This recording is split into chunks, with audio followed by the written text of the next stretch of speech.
Hey everybody, I'll just start out by saying we got a sick locker room in there. A lot of guys worked their tails off today, and I know we got better this week, but it wasn't good enough, and we lost as a football team today. Really excited about our fans. Thought our fans were awesome today. They were behind us. They were loud. They gave us a lift, an energy lift. It's good to be home, but at the end of the day, we got a unacceptable situation here, being 0-3. But we got a bunch of guys in there that know that we've gotten closer over the last 3 weeks. We got to be better, and we got to get through this thing and find ourselves a W. But we'll go back to work, and starting at the beginning of the week, and work to get a W next week. I'll leave it open to questions. What was your thought process on relinquishing play calling duties, and when was the decision made? You know, I stepped back last weekend.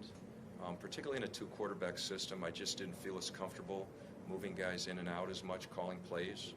I certainly was a big part of our, as I am every day with Jamie and I working together, put the call sheet together, put the plan together. We did it together as a staff, and Jamie and I together. But I thought if I could get out of the weeds a little bit and step back with the team, I thought that I could help the team in a number of different ways. And I've known Jamie a long time, and as I said, we did it together. So I gave him the play calling duties today.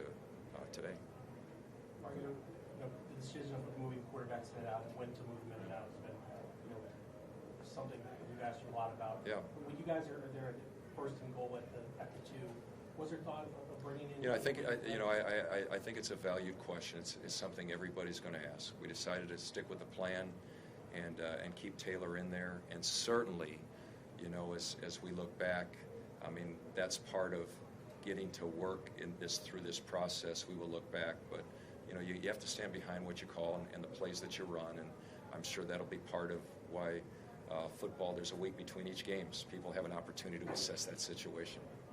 Coach, it looked like Flowers gave you guys an injection of new life when you came into that game.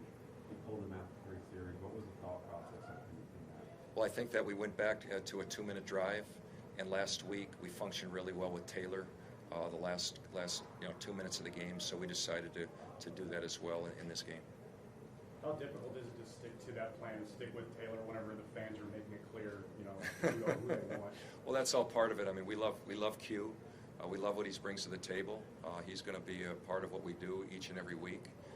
But we're going through a real transformation of trying to, get a balance. As you can see, we were better today. We were more productive today offensively. We were more efficient in the red zone, and certainly the time we needed most efficient. We did get it done, obviously. But as you look through the game, defensively, 2 big plays, a fumbled snap for a touchdown and a long pass and a break in coverage. That's 2 touchdowns right there. Offensively, it was really not finishing 2 drives where we were down there both times. Again, we ran the ball pretty darn well. We're still not throwing it as efficiently as we can. And we had too many drops today that could have continued drives. Coach, 3 minutes left in the third quarter. You're down 8. 4th down, you go for it. Did you just have a feeling it was going to be a shootout? Well, we're playing June Jones.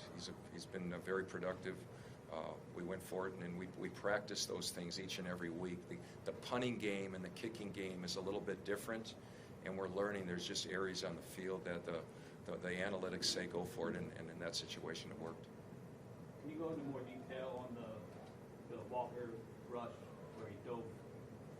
No, the situation is you can give yourself up sliding, or you can give yourself up falling forward. It looked to me like he just slipped, and the official had told me that it wasn't going to be turned, but I felt we had to give ourselves a chance by stopping the play and making sure the league got involved. Possibly, it was a little bit of a hope. But I felt like I would not be doing the right thing for our team if we didn't allow a clear explanation on the play. Coach, how hard is it to prepare for a team you've never played before? Well, at least we've seen them for a couple of weeks. Everybody's in the same boat. We got enough tape on them to do a good job of evaluating them. What they've done is what we saw. We didn't execute in either side of the ball the way we would like. Again. 2 big plays really hurt us. They took care of the ball. We had opportunities to make some plays on both sides, and we just didn't get it done. As I said, we got a disappointed bunch. We are very close. We think we can come out of the other side. I think we got a lot of guys who love the game of football enough to come back this week and show that show our fans they'll be ready to play next Sunday. Coach, that last drive, did you think about going back to Quinn, especially when he had some success in the red zone? I think that the relevant question here was should we have made a change down at the 5-yard line or at the 2-yard line? I think that's really the relevant question. And we decided that Taylor had gotten us down that far, and we were going to finish the drive with him, and we didn't get it done. Coach, obviously, you know, they're a team that pushes the envelope with the pass. You guys got hurt on a couple of pass interference calls. Sure. Kind of shortened the field. Yeah. How big was that, you know, when you were involved in, you know? Yeah, we had, I think we had 3 PIs today that really are, you know, third down killers. And I don't know. I mean, I'm not an official, so I can't say they were or were not PIs. I just don't know. I mean, we'll look at the tape. It won't matter. The officials made the call, and we have to live with the result just like every team does during the course of the week. Despite the loss, the offense really stepped up and things started gelling. What do you attribute that to? Well, I think our guys come to work every day. They give it everything they have in the classroom and on the field, and we're just going to continue to try to get better. We think we can. We've shown that we can. We're 2 or 3 plays of winning 2 games, and we haven't been able to push through.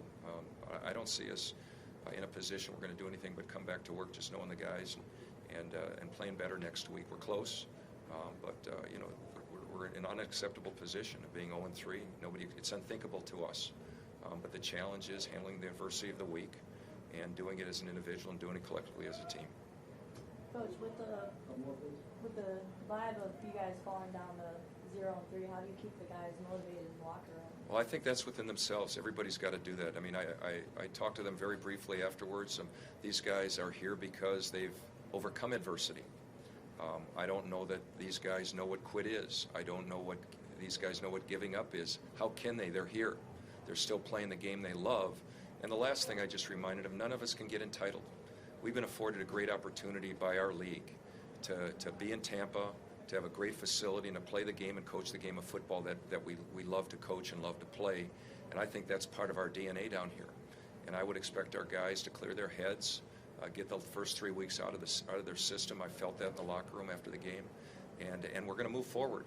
And we got to shut the noise out. The good part about it is the noise is coming from people that are going to really care about our football team and want to see us play well and win. So that's noise we can deal with because we know that there's people out there like there were today that care about our football team. And our guys have grown to love each other and care for each other, and I think that's going to be part of this thing. And at the end of April, we'll find out who we are. Right now, we're an 0-3 football team, and we'll get to find out a little more about ourselves during the course of the week and next Sunday. Coach, what do you think about getting Q to start this next week? I'm going to look at everything, but I don't think it's something I'm going to think about over the next 24 hours. I'm going to look at the tape and really talk to our coaches and see where we are. I think anything's possible, but I think we got a real upside with the quarterbacks that we have, and it's my job to work this week to try to figure it out, to build it the way we can get through the this ceiling and get ourselves a W. Thank you. Okay, guys. Thank you, guys, and thanks for coming.